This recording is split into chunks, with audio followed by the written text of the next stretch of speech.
I am saying so maximum size, हम लोग कितने इंटीजर कांस्टेंट का मैक्सिमम साइज यूज कर रहे हैं, maximum size will depends upon computer we used, depends upon computer या मशीन जो कि हम लोग यूज कर रहे हैं, ठीक है।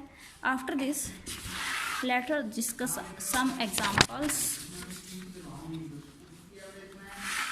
जैसे कि एक मैं ले लेती हूँ 18, तो ये क्या होगा मेरा एक्सेप्टेबल होगा, है ना। अगर मैं ले लूँ 1.8 तो ये नॉट एक्सेप्टेबल होगा, ठीक है। अगर मैं ले लूँ माइनस का 13, 130, 1389 कुछ भी, तो ये क्या होगा, एक्सेप्टेबल होगा।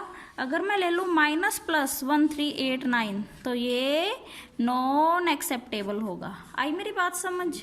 अब उसके बाद अगर मैं कोई कोमा ले लूँ 13,89 तो ये भी नॉन एक्सेप्टेबल होगा। इस तरह से अगर बाय ये क्या है, एक्सेप्टेबल तब होंगे जब मतलब कि होल नंबर्स होंगे।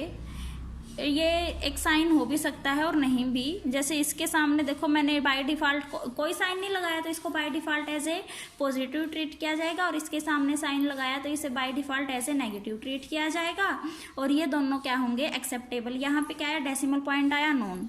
अब यहाँ पे दोनों साइंस एक साथ आ गए नॉन। अब उसके बाद कोमा स्पेशल कैरेक्टर का यूज, स्पेशल सिंबल का यूज़ किया तो नॉट एक्सेप्टेबल। अब उसके बाद बात करते हैं हम लोग रियल कॉन्स्टेंट्स की। किसकी बात करते हैं, रियल कॉन्स्टेंट्स की।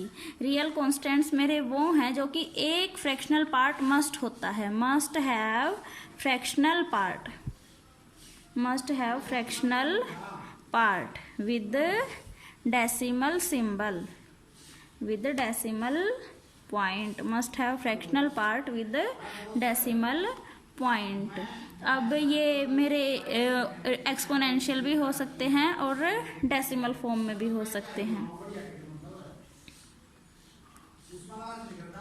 Exponential and decimal both form में हो सकते हैं। अब उसके बाद मैं एक बार इनको भी रूल्स देख लेती हूँ, इसके क्या होंगे, किसके रूल्स देखूँ। मैं पहले देखती हूँ एक्सपोनेंशियल के, एक्सपोनेंशियल के रूल्स मैं पहले देखती हूँ।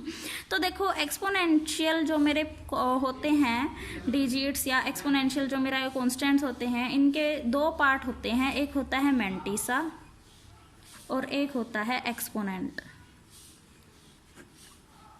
ठीक है। मैंटिसा के पास कम से कम एक डिजिट जरूर होनी चाहिए, विद ए डेसिमल पॉइंट हो भी सकता है एंड नहीं भी।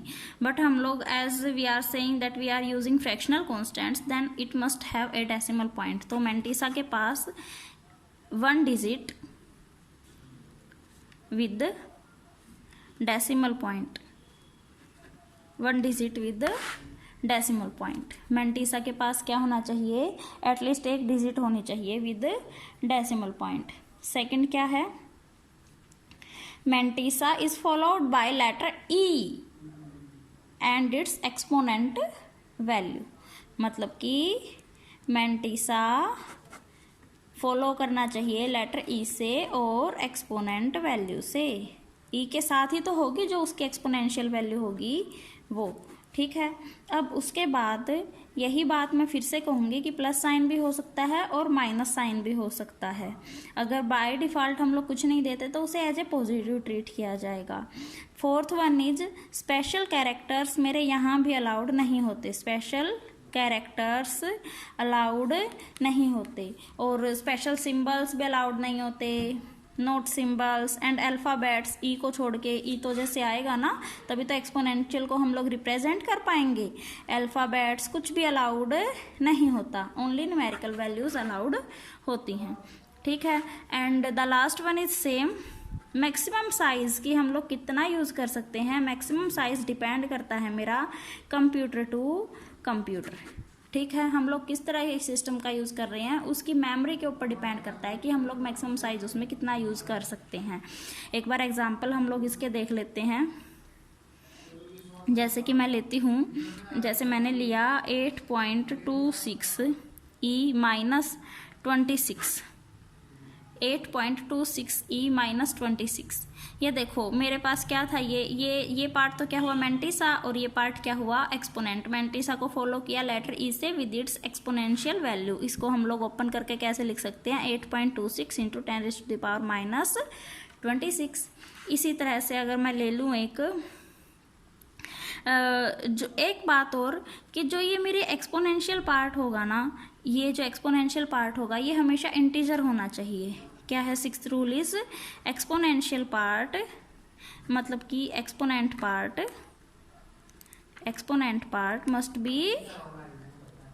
Must be integer. अब जैसे मैं यहाँ ले लूँ 8.2e माइनस 2.6 अगर मैंने लिया तो ये अलाउड नहीं होगा, बिकॉज इसके अंदर एक्सपोनेंशियल पार्ट क्या आ गया, मेरा रियल नंबर आ गया, इंटीजर नहीं आया। बट ये अलाउड था बिकॉज इसके अंदर एक्सपोनेंशियल क्या था, मेरा रियल नंबर था। I hope it is clear to you all. अब हम लोग रियल कॉन्स्टेंट्स के फर्दर डिस्कस करेंगे, रियल कॉन्स्टेंट्स के बारे में। दूसरे क्या थे इसके अंदर, डेसिमल है ना। मैंने क्या कहा था कि डेसिमल और एक्सपोनेंशियल ये दोनों मेरे रियल कॉन्स्टेंट्स के अंदर आते हैं। तो एक्सपोनेंशियल को हम लोगों ने डिस्कस कर लिया, अब डेसिमल के बारे में डिस्कस करते हैं। सबसे पहले रूल्स हम लोग देखते हैं। एक डिजिट मस्ट होनी चाहिए विद डेसिमल पॉइंट, मतलब कि 0.8 भी अलाउड होगा, ठीक है। उसके बाद प्लस साइन या माइनस साइन कहाँ पे, एक्सट्रीम लेफ्ट पे। अगर कुछ भी नहीं लगाया तो क्या होगा, बाय डिफॉल्ट उसे पॉजिटिव ट्रीट किया जाएगा। Third one is also same, alphabets, special characters and special symbols not allowed.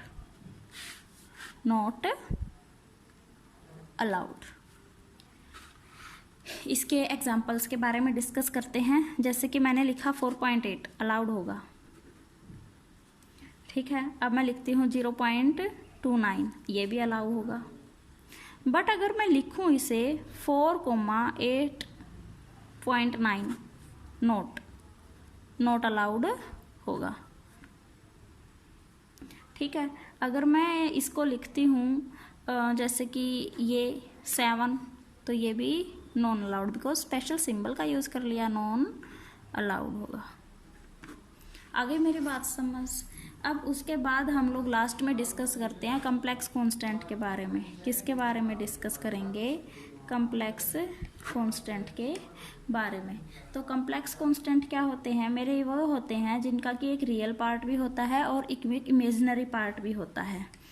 Have real as well as imaginary part, एक रियल पार्ट भी होता है और इमेजिनरी पार्ट भी होता है।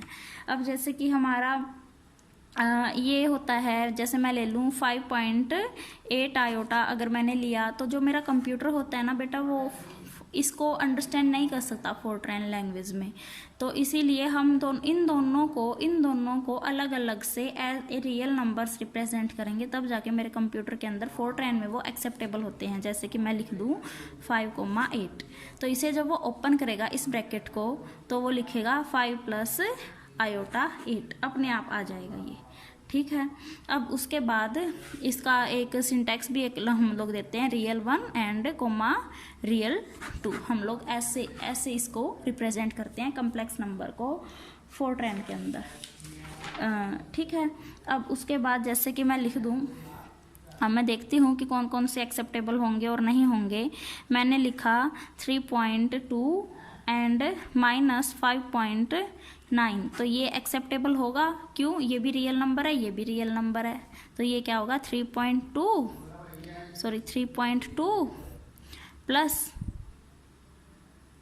आयोटा माइनस 5.9, तो 3.2 माइनस आयोटा 5.9, इसको भी as a complex number treat किया जाएगा, ठीक है। अब जैसे कि मैं लिख दूँ इसके अंदर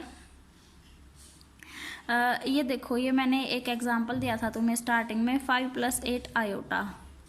अब देखो ये एग्जांपल मैंने तुम्हें किस लिए दिया था कि ताकि मैं ये एग्जांपल देने के बाद वापस इसके बारे में तुम्हें डिस्कस कर सकूं, मैंने यहाँ सिंटेक्स में लिखा कि रियल 1 एक्सेप्टेबल होगा, रियल 2 एक्सेप्टेबल होगा, but these are integer number not real numbers. तो ये एग्जांपल क्या होगा मेरा, नॉन एक्सेप्टेबल होगा इन फोर्ट्रैन। अगर हमें यही देना है तो हम 5.0 एंड 8.0 से अगर इसे रिप्रेजेंट करेंगे ना तो ये एक्सेप्टेबल हो जाएगा इन फोर्ट्रैन लैंग्वेज।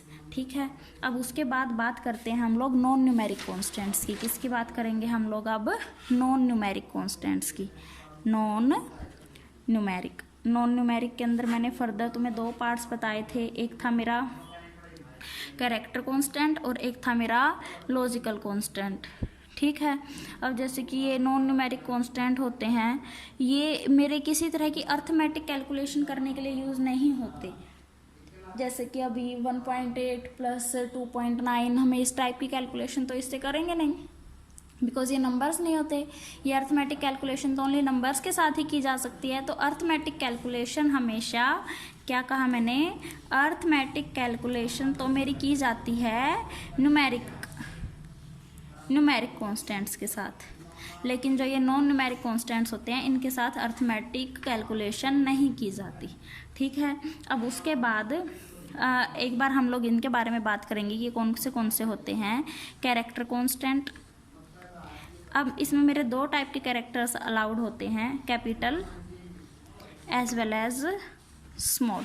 ठीक है, कैपिटल ए से लेके जेड तक एंड स्मॉल ए से लेके जेड तक। अब उसके बाद इसके अंदर डिजिट्स, जैसे कि 0 to 9 मैंने कहा कि हमारी फोर्ट्रैन, हमारा इंडिया डेसिमल नंबर सिस्टम को अलाउ करता है। तो डेसिमल नंबर सिस्टम के अंदर मेरी टोटल 10 डिजिट्स होती हैं 0 से 9। उसके बाद क्या आया, स्पेशल कैरेक्टर्स जैसे कि मेरे plus, minus, multiplication, division, brackets, ये सारे के सारे मेरे अलाउड होते हैं फोर्ट्रैन के अंदर। उसके बाद ब्लैंक स्पेसेस भी अलाउड होता है, ब्लैंक स्पेसेस भी मेरा अलाउड होता है। ठीक है, अब उसके बाद मैं बात करती हूँ लॉजिकल कॉन्स्टेंट्स के बारे में। एक बार उसके एग्जांपल तो रह ही गए, जैसे कि मैंने लिखा प्रिया, तो ये भी मेरा क्या होगा, एक कैरेक्टर कांस्टेंट होगा। अब अगर मैं लिख दूँ प्रिया 789, तो ये भी अलाउड होगा, बिकॉज नंबर्स भी अलाउड हैं और कैरेक्टर्स भी अलाउड हैं, अल्फ़ाबेट्स भी अलाउड हैं, तो ये मेरा एक कैरेक्टर कांस्टेंट होगा। ठीक है, अब उसके बाद बात करते हैं हम लोग लॉजिकल कांस्टेंट्स की। किसकी बात करते हैं हम लोग, लॉजिकल कांस्टेंट्स की। इनको हम लोग, बस 2 होते हैं मेरे लॉजिकल कांस्टेंट, इनकी बस 2 वैल्यूज़ होती हैं, 2 वैल्यूज़, आइदर ट्रू और फॉल्स। ट्रू को रिप्रेजेंट करते हैं और फॉल्स को रिप्रेजेंट करते हैं। इनको हम लोग short form T and F से रिप्रेजेंट नहीं कर सकते। ठीक है, तो ये हमारे फोर्ट्रैन के सारे कॉन्स्टेंट्स क्लियर हुए। I hope it is clear to you. अगर किसी बच्चे को कोई डाउट है तो क्लास में अभी हम लोग थोड़ी देर बाद डिस्कस कर लेंगे। Okay, thank you.